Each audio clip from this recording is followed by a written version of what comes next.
जयंत पाटलांनी राष्ट्रवादीच्या प्रदेशाध्यक्ष पदाचा राजीनामा दिलेला नाही, खासदार सुप्रिया सुळेंची माहिती।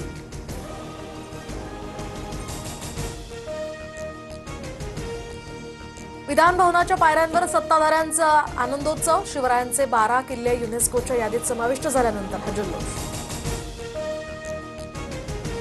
शिवसेना पक्ष आणि चिन्हासंदर्भात सुप्रीम कोर्टात 12:30 वाजता सुनावणीची शक्यता, निर्णय येईपर्यंत धनुष्यबाण चिन्ह गोठवा, ठाकरेंच्या शिवसेनेची मागणी, तर कोर्टात ऑनलाईन सबमिशनही दाखल।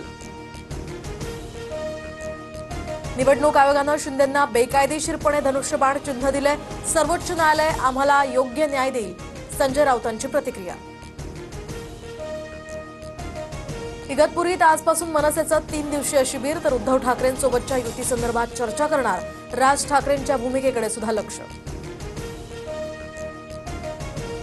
अक्कलकोटमध्ये संभाजी ब्रिगेडचे प्रदेशाध्यक्ष प्रवीण गायकवाड यांना काळं फासलं, संभाजी महाराजांचा एकेरी उल्लेख केल्याचाही आरोप, 7 जणांवर गुन्हा दाखल, तर या घटनेनंतर कार्यकर्त्यांकडून फुलांची उधळण करत दुग्धाभिषेक।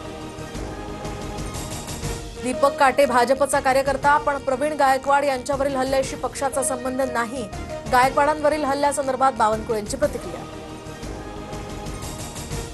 खोबरेल तेलाच्या किमतींमध्ये 3 पटीनं वाढ, तर नारळाच्या उत्पादनात 40% घट झाल्यामुळे तेलाचे दर महागले। पुण्यातील गुडलक कॅफेचा परवाना तात्पुरता निलंबित, बनमस्कामध्ये काचेचे तुकडे आढळल्यामुळे अन्न आणि औषध प्रशासनाची कारवाई, त्रुटी दूर होईपर्यंत हा परवाना निलंबितच राहणार। भारताची स्टार बॅडमिंटनपटू सायना नेहवालचा घटस्फोट, पती पारुपल्ली कश्यपपासून विभक्त होण्याचा निर्णय, सोशल मीडियावर पोस्ट करत दिली माहिती।